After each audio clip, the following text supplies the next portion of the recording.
সুপ্রিয় দর্শক, আসসালামু আলাইকুম। আপনাদের সবাইকে স্বাগত জানাচ্ছি এখনকার আলোচনা। আপনাদের সঙ্গে আছি আমি সিরাজুল ইসলাম। দর্শক, আমেরিকাকে কঠিন শর্তের বেড়াজালে আবদ্ধ করে ফেলেছে ইরান। পরিষ্কার করে বলেছে, হরমুজ প্রণালী আমেরিকার জন্য তখনই খোলা হবে যখন আমেরিকা ইরানের সমস্ত শর্ত পূরণ করবে। বেশ কয়েকটি শর্ত দিয়েছে, এই শর্তগুলো পূরণ করা ছাড়া ইরান হরমুজ প্রণালী খুলবে না। এদিকে ইরানের সর্বোচ্চ নেতার পররাষ্ট্র বিষয়ক উপদেষ্টা ডক্টর আলী আকবর বেলায়েতি, তিনি একসময় ইরানের পররাষ্ট্রমন্ত্রী ছিলেন, খুব তুখোড় পররাষ্ট্রমন্ত্রী ছিলেন বলে পরিচিত। তিনি বলেছেন, মধ্যপ্রাচ্য থেকে অবশ্যই মার্কিন বাহিনীকে প্রত্যাহার করতে হবে এবং তিনি এ ব্যাপারে আঞ্চলিক দেশগুলোর সহযোগিতা কামনা করেছেন। এখন প্রশ্ন হয়ে দাঁড়িয়েছে এখানে যে যেখানে আমেরিকা ইরানকে বিভিন্ন সময় বিভিন্ন রকম শর্ত দিত, এখন যুদ্ধ করতে এসে দেখা যাচ্ছে আমেরিকা ইরানের শর্তের আওতায় পড়ে যাচ্ছে এবং ইরান যে কঠিন কঠিন শর্ত দিয়েছে, এই কঠিন শর্ত যদি তারা মান্য না করে, পালন না করে, তাহলে হরমুজ খুলবে না এবং আমেরিকার এখানে কোনো প্রবেশাধিকার থাকবে না। এদিকে হুতিরা আবার সৌদি আরবকে বলেছে যে তাদের দাবি সৌদি আরবকে মেনে নিতেই হবে, তা না নেওয়া পর্যন্ত সৌদি আরবকে কোনো ছাড় দেওয়া হবে না এবং সৌদি আরব আলটিমেটলি এক ফোঁটা তেলও বিক্রি করতে পারবে না। তাহলে আসলে মধ্যপ্রাচ্যে কি হতে যাচ্ছে এবং মধ্যপ্রাচ্যে কী ধরনের বড় পরিবর্তন আসতে যাচ্ছে, সুপ্রিয় দর্শক, এই বিষয়গুলো নিয়েই এখন আলোচনা করব। বিশেষ করে ইরানের প্রসঙ্গটা অত্যন্ত জরুরি এবং অত্যন্ত গুরুত্বপূর্ণ। আপনারা শেষ পর্যন্ত সঙ্গে থাকুন, আশা করি আলোচনা ভালো লাগবে। আর আলোচনা যদি ভালো লাগে তাহলে লাইক, কমেন্ট, শেয়ার করবেন এবং চ্যানেলটি সাবস্ক্রাইব করে সাথেই থাকবেন। দর্শক, চলুন বিস্তারিত আলোচনা করি। মূল আলোচনা শুরুতে যেটা করতে চাই সেটি হচ্ছে, ইরান আমেরিকাকে শর্ত দিয়েছে, বলেছে যে এই শর্তগুলো পালন করতে হবে, পূরণ করতে হবে আমেরিকাকে। যদি আমেরিকা এই শর্তগুলো পূরণ করে তবে আলোচনা হবে তাদের সাথে, তবে হরমুজ খোলার ব্যাপারে আলোচনা হবে। খুবই কঠিন শর্ত, মানে প্রথম কথাই হচ্ছে যে এই শর্তগুলো, তারা কতগুলো শর্ত দিয়েছে, সেই শর্তগুলো আগে মানতে হবে, তারপরে হরমুজ খোলার আলোচনা হবে। এরপরে অন্য কথা, পরমাণু টরমাণু এগুলো সব পরে থাকলো। এই কথা কে বলেছেন? এই কথা বলেছেন ইরানের সর্বোচ্চ জাতীয় নিরাপত্তা পরিষদের সচিব মোহাম্মদ বাকের জুলকাদর। বাকের জুলকাদের পরিচয়, তিনি জাতীয় নিরাপত্তা পরিষদের সচিব, এটা তো বটেই, কিন্তু এই জাতীয় নিরাপত্তা পরিষদটা কি, সেটা কি আপনারা জানেন? জাতীয় নিরাপত্তা পরিষদ হচ্ছে ইরানের সেই পরিষদ যে পরিষদ এই যুদ্ধকে হ্যান্ডেল করছে, অর্থাৎ যুদ্ধ পরিচালনা করছে যে পরিষদ, সেই পরিষদের সচিব।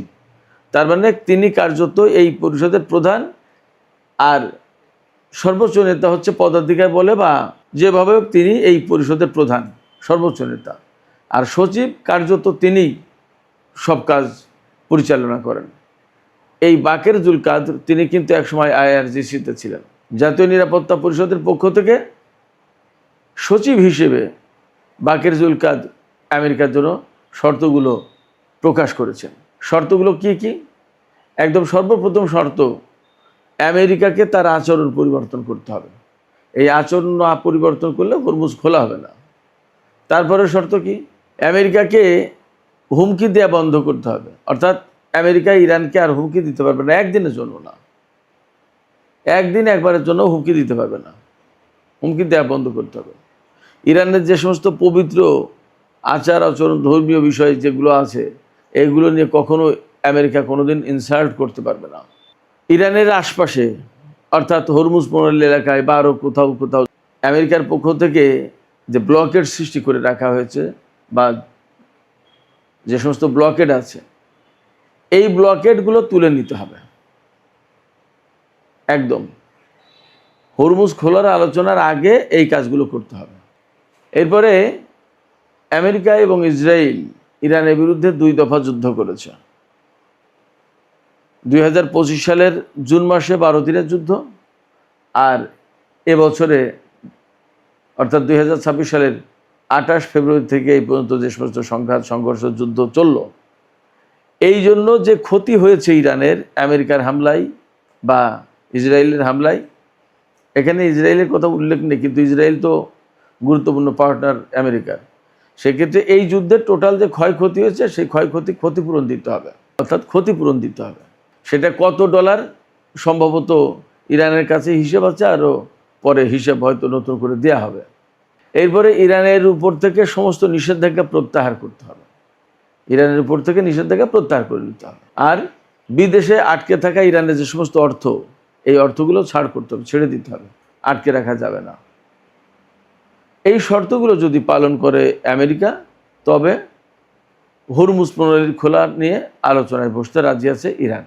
এখানে যদি আমরা ব্যাখ্যা করি তাহলে একদম পরিষ্কারভাবে দেখা যাবে, যুদ্ধ শুরুর আগে বা এক সময় আমেরিকা ইরানকে বিভিন্ন রকমের শর্ত দিত, এইটা করতে হবে, ওইটা করতে হবে, ওইটা করতে হবে, মানবাধিকারের উন্নতি করতে হবে, পরমাণু কর্মসূচি পালন করা যাবে না, অমুক করা যাবে না, তো নানান রকমের ফিরিস্তি থাকতো আমেরিকার পক্ষ থেকে।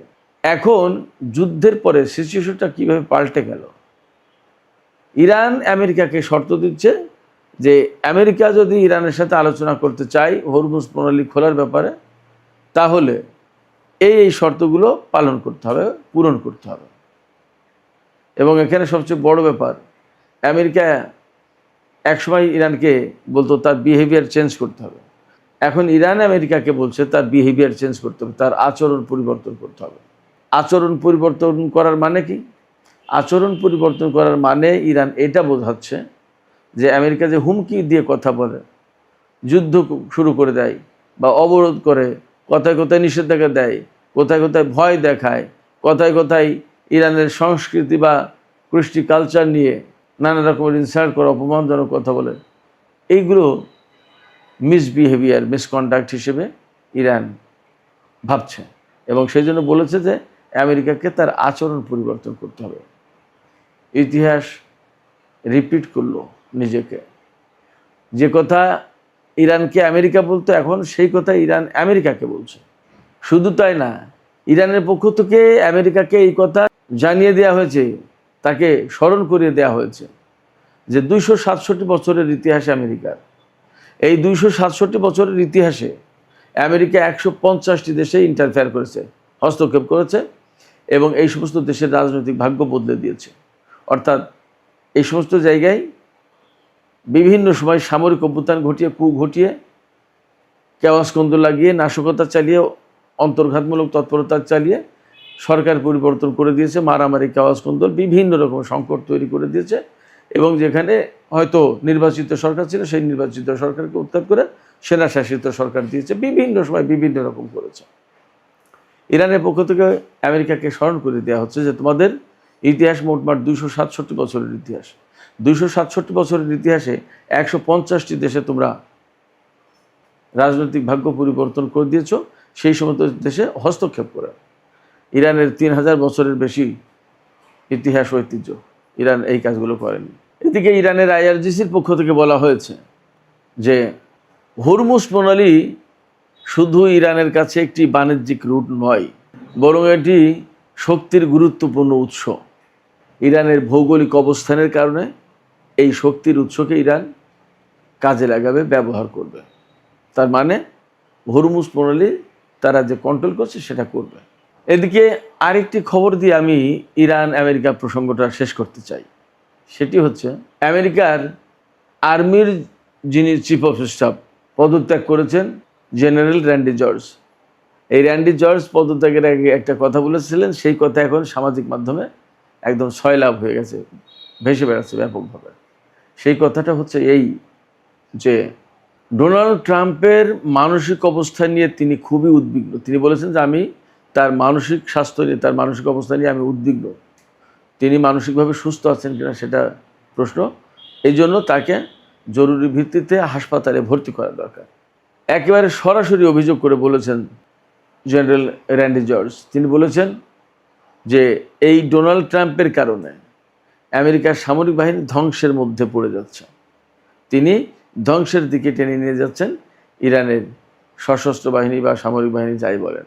তার মানে আমি একটা দুটো ভিডিওতে বলেছিলাম আপনাদের থাকার কথা মনে, যে ডোনাল্ড ট্রাম্প আরও যদি কিছুদিন বেশি ক্ষমতায় থাকেন তাহলে আমেরিকার মানে সর্বনাশ যা হওয়ার তা পুরোটাই হয়ে যাবে, এবং সম্ভবত তাকে দিয়ে আমেরিকাকে ধ্বংস করে দেওয়ার জন্য মিস্টার পুতিন যথেষ্ট ভূমিকা রেখেছেন। এবং বলা হয় যে ডোনাল্ড ট্রাম্পকে ক্ষমতা আনার ব্যাপারে পুতিনের হাত ছিল, তিনি অনেক কিছু রোল প্লে করেছিলেন। ব্যাপারটা তো যদি তাই হয় তাহলে পুতিনের একটা মিশন আছে যে আমেরিকার শক্তি খর্ব করে দিয়ে এককেন্দ্রিক বিশ্ব ব্যবস্থার পরিবর্তে বহুকেন্দ্রিক বিশ্ব ব্যবস্থা গড়ে তুলবেন। তা ডোনাল্ড ট্রাম্পের মতো একজন মানুষ হলে সেই কাজটা সহজ হয়। তিনি প্রথমবার ক্ষমতায় এসেছিলেন, মাঝখানে জো বাইডেন, পরে আবার তিনি ক্ষমতায় এসেছেন এবং এখন পুরো দস্তুর যুদ্ধ করছে, এবং তারই জেনারেলরা বলছে যে আমেরিকার সামরিক বাহিনীকে ধ্বংস করে দেওয়ার জন্য ডোনাল্ড ট্রাম্প ধ্বংসের দিকে টেনে নিয়ে যাচ্ছে। অতএব আমার কথা মনে হয় সঠিকই ছিল। যাই হোক দর্শক, আমি হুতিদের প্রসঙ্গ একটু আলোচনা করে শেষ করব।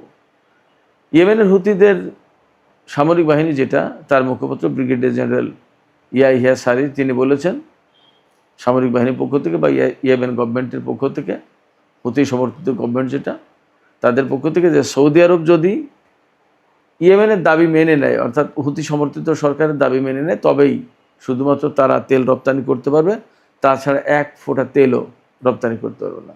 দাবিটা কি? দাবিটা আমি মনে করি যথেষ্ট সহজ। সেটা হচ্ছে সৌদি আরব ইয়েমেনের উপরে যে অবরোধ আরোপ করে রেখেছে সেই অবরোধটা প্রত্যাহার করে নেয়, তাহলে ইয়েমেনও অবরোধটা প্রত্যাহার করে নেয়।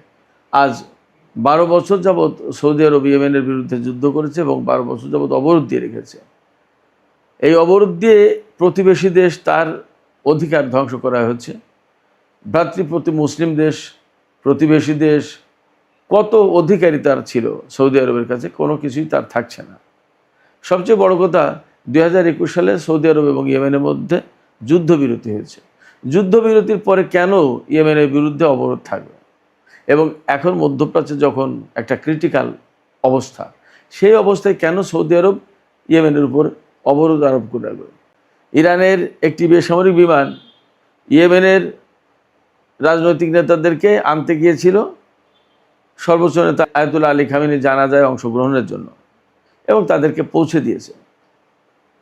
আনতে যখন গিয়েছে আবার পৌঁছাতে যখন গিয়েছে, দুইবারই সৌদি আরব ইয়েমেনের উপর হামলা চালিয়েছে। এটা তো খুব গ্রহণযোগ্য কথা না। যখন মধ্যপ্রাচ্যে খুব একটা ক্রিটিক্যাল অবস্থা, সেই সময় সৌদি আরব এই আচরণগুলো করে কেমন? আর এখন যে সৌদি আরব তুরস্ক এবং পাকিস্তানকে নিয়ে জোট বাঁধছে, সেই জোট কার বিরুদ্ধে যুদ্ধ করবে এবং মধ্যপ্রাচ্যের পরিস্থিতি কী হবে? মধ্যপ্রাচ্য যখন একটা সেটেলমেন্টের দিকে যাচ্ছিল, একটা ভালো অবস্থার ভেতরে ছিল, তখন সৌদি আরব এই কাজগুলো করছে। কী লাভটা হবে? সুপ্রিয় দর্শক, আজকের আলোচনা এখানে শেষ করতে চাই। আলোচনা শেষের আগে আপনাদের মতামত জানতে চাই, আপনারা কি ভাবছেন? ইরান আমেরিকাকে একেবারে কড়া শর্ত দিয়ে দিয়েছে, এই শর্তগুলো পালন না করলে কোনো মতেই হরমুজ প্রণালী খোলার আলোচনায় শুরু করা হবে না আমেরিকার সাথে। খোলা তো পরের কথা। ইরান যে শর্ত দিয়েছে, এই শর্তের কাছে কি আমেরিকা একসময় আসলে নতি স্বীকার করতে বা সারেন্ডার করতে বাধ্য হবে? কি মনে হয় আপনাদের? আপনাদের মতামত জানিয়ে কমেন্টে লিখুন, আর ভিডিও ভালো লাগলে লাইক কমেন্ট শেয়ার করে পাশেই থাকুন। দর্শক, আপনাদের সবাইকে অনেক অনেক ধন্যবাদ।